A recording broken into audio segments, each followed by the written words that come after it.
नमस्कार दोस्तों, मैं मुकेश कुमार सिंह और आप देख रहे हैं मेरा YouTube channel clear your concept, जिसमें आपका बहुत बहुत स्वागत है।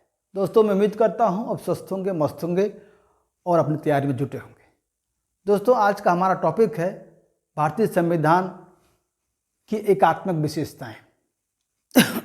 दोस्तों, ये बहुत ही महत्वपूर्ण टॉपिक है नागरिक शास्त्र और राजनीति शास्त्र पढ़ने वाले बच्चों के लिए, साथ ही प्रतियोगी परीक्षाएं तैयार करने वाले छात्रों के लिए भी उतने महत्वपूर्ण है इस टॉपिक को समझना।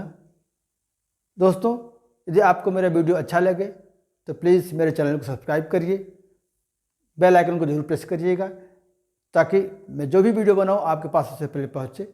आप उसे अपने दोस्तों के साथ शेयर करिए, लाइक करिए और कमेंट करिए।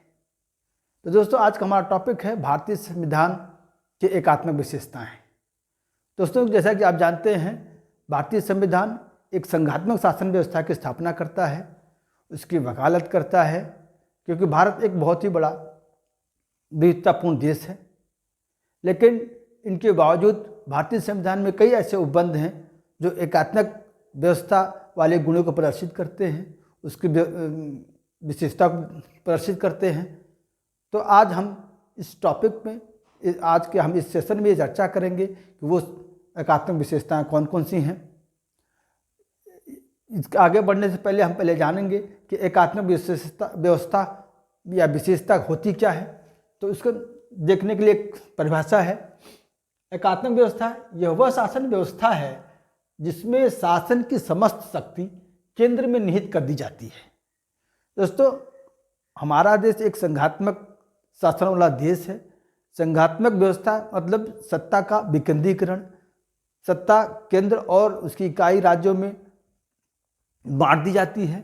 लेकिन वही एकात्मक राज्य में सारी जो सत्ता है, सारी जो शक्ति है, वो केंद्र में निहित कर दी जाती है और स्थानीय सरकारों की शक्तियां एवं उनका अस्तित्व पूर्णतः केंद्रीय सरकार की इच्छा पर निर्भर होता है। यानी जो जिस देश में एकात्मक व्यवस्था कायम होती है, वहाँ की जो स्थानीय सरकारें हैं और उनकी जो शक्तियाँ हैं या उनका अस्तित्व है, पूर्णतः केंद्रीय सरकार की इच्छा पर निर्भर होता है। जो जैसा केंद्रीय सरकार उनसे कहती है, स्थानीय सरकारें इस प्रकार से काम करती हैं। लेकिन संघात्मक व्यवस्था में ऐसा नहीं है, क्योंकि संविधान के द्वारा उनकी केंद्र सरकार या राज्यों की जो शक्तियाँ हैं, उनका जो अस्तित्व है वो पूर्णतः पूर्ववत ही निश्चित कर दिया जाता है, उसी के अनुसार व्यवस्था चलती है।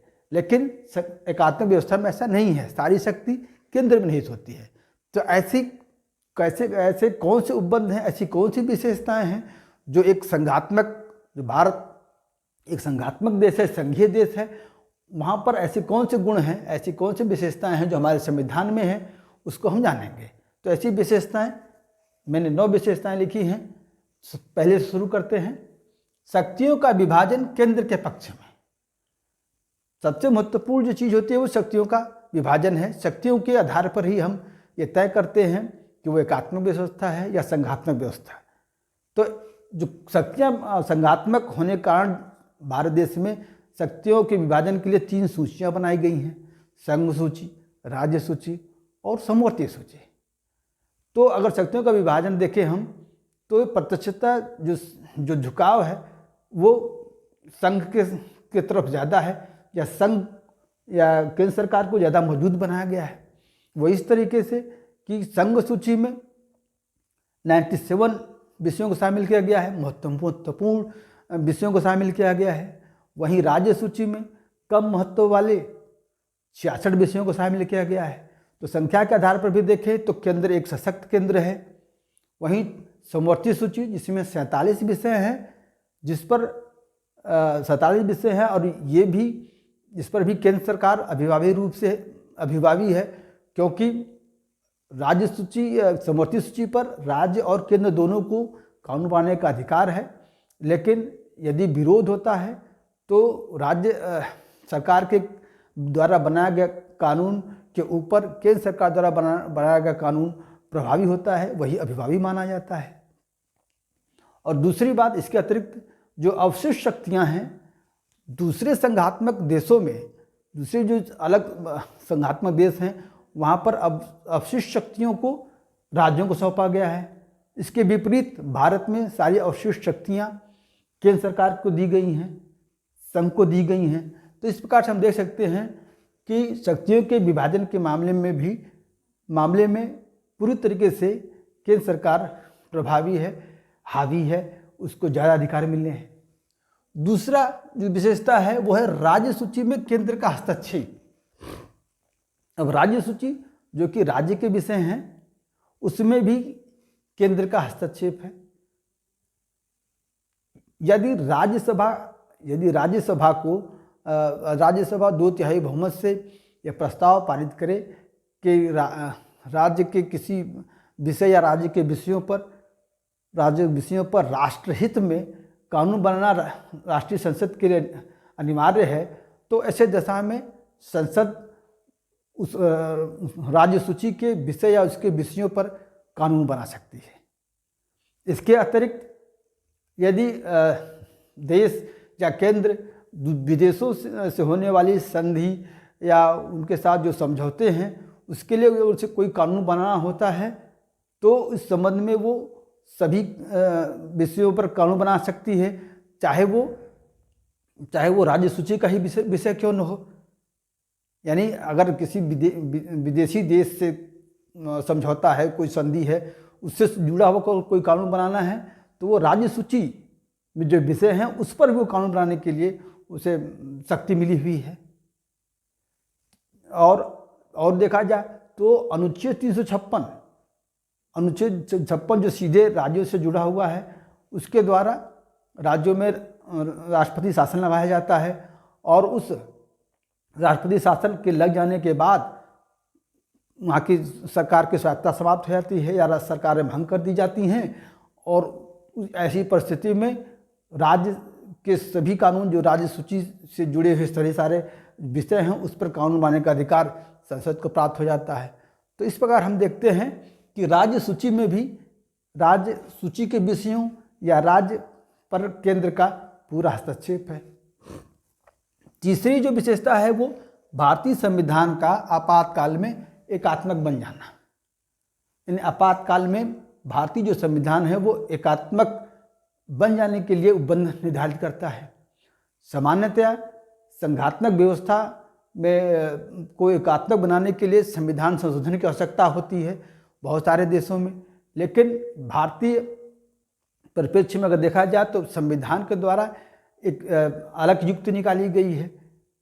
अगर आपातकाल की परिस्थिति उत्पन्न होती है तो धारा अनुच्छेद 352 के द्वारा राष्ट्रपति को यदि आपातकालीन परिस्थितियों का आभास हो तो वो आपातकाल जब लागू करते हैं, तो ऐसी दशा में आपातकाल लागू होने के बाद सारे राज्यों की स्वायत्तता भंग हो जाती है, सारे राज्यों की सरकारें भंग कर दी जाती हैं, स्वायत्तता समाप्त हो जाती है और राज्य सूची से जुड़े सारे विषयों पर कानून बनाने का अधिकार संसद को प्राप्त हो जाता है। तो बिना संविधान में संशोधन किए ही जो संघात्मक व्यवस्था है हमारे देश की वो एकात्मक बन जाती है और सारी शक्तियाँ आपातकाल के दौरान केंद्र को प्राप्त हो जाती हैं। चौथा बिंदु हम देखेंगे राज्यों में पृथक संविधान का अभाव। संघात्मक राज्य जैसे अमेरिका या स्विट्जरलैंड को यदि हम देखें तो वहाँ पर राज्यों का अपना अपना संविधान है, लेकिन भारत में यानी कि संघात्मक देशों में संघ का संविधान होता है, राज्यों का संविधान होता है, लेकिन वहीं भारत में राज्यों को अपने लिए संविधान बनाने की बिल्कुल इजाज़त नहीं है। अपवाद स्वरूप जम्मू कश्मीर की ऐसी स्थिति थी, लेकिन अब वो भी ऐसी स्थिति नहीं रही कि उसका अपना संविधान हो, वो भी समाप्त कर दिया गया है। भारत में पूरे देश के लिए एक ही संविधान है और उस संविधान के द्वारा केंद्र तथा राज्य के प्रशासकीय कार्यों के लिए उपबंध बना दिए गए हैं, जिसके द्वारा देश का व्यवस्थाएं चलती हैं। पांचवा हम देखेंगे एकल नागरिकता। एकल नागरिकता संघात्मक देशों की एक विशेषता रही है, खासकर अमेरिका या स्विट्जरलैंड के अगर हम उदाहरण लें तो वहाँ पर दोहरी नागरिकता का प्रावधान है। प्रत्येक व्यक्ति संघ का नागरिक होता है और अपने राज्य का भी नागरिक माना जाता है। जिसके द्वारा राज्य अपने नागरिकों के लिए विशेष जो है उनके लिए अधिकार देती है, उनकी व्यवस्थाएं करती हैं। लेकिन इसके विपरीत भारत दोहरी नागरिकता में विश्वास नहीं करता। यहाँ किसी न किसी प्रथा है, नहीं किसी को नागरिकता दी गई है, बल्कि प्रत्येक व्यक्ति पूरे देश का नागरिक है। और हमारे संविधान के द्वारा समानता का सिद्धांत का पालन करते हुए सबके लिए समान अधिकार दिए गए हैं, चाहे वो किसी भी राज्य का वो नागरिक क्यों न हो। तो इस प्रकार से ये एक एकात्मक गुण है कि सारे संघ के ही नागरिक हैं। छठा है संवैधानिक संशोधनों में संघ का प्रभुत्व। यह एक बहुत खास एकात्मक विशेषता है, जिसके द्वारा संघ की एक सशक्त संघ या संघ की केंद्र की शक्ति को प्रदर्शित किया जा सकता है। क्योंकि जितना हमारे संविधान में संशोधन करने की आज़ादी है या संशोधन क्या होता रहता है, लेकिन जो संशोधन है ज़्यादातर संशोधन साधारण बहुमत के द्वारा संसद द्वारा निश्चित रीत के द्वारा कर लिया जाता है। बहुत ही कम ऐसे संविधान में प्रावधान हैं जिसमें संशोधन के लिए आधे से ज़्यादा राज्यों की सहमति की आवश्यकता होती है। ऐसे उपबंध बहुत ही कम है। ज़्यादातर जो उपबंध है उसमें संसद द्वारा ही संशोधन किया जा सकता है। अब हम सातवीं विशेषता देखते हैं। सातवीं विशेषता है संसद के पास नए राज्यों के निर्माण, सीमांकन, पुनर्गठन का अधिकार। संघीय प्रणाली में प्रत्येक राज्य को अपने क्षेत्र को अखंड रखने का अधिकार है।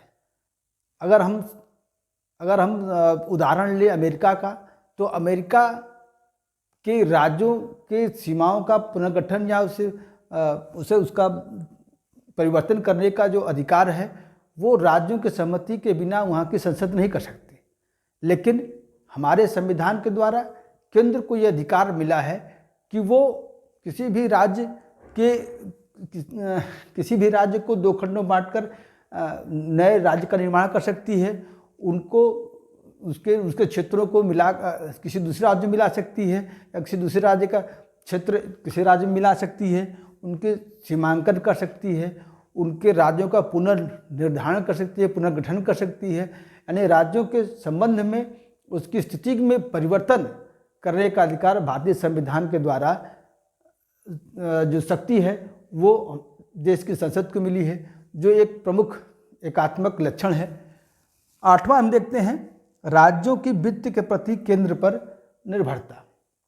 यद्यपि राज्यों को आय के विभिन्न स्रोत दिए गए हैं, लेकिन इन स्रोतों के द्वारा उन्हें पर्याप्त आय नहीं होती है, जिसके कारण अपने आवश्यकताओं को पूर्ति के लिए राज्यों को केंद्र से सहायता लेनी पड़ती है।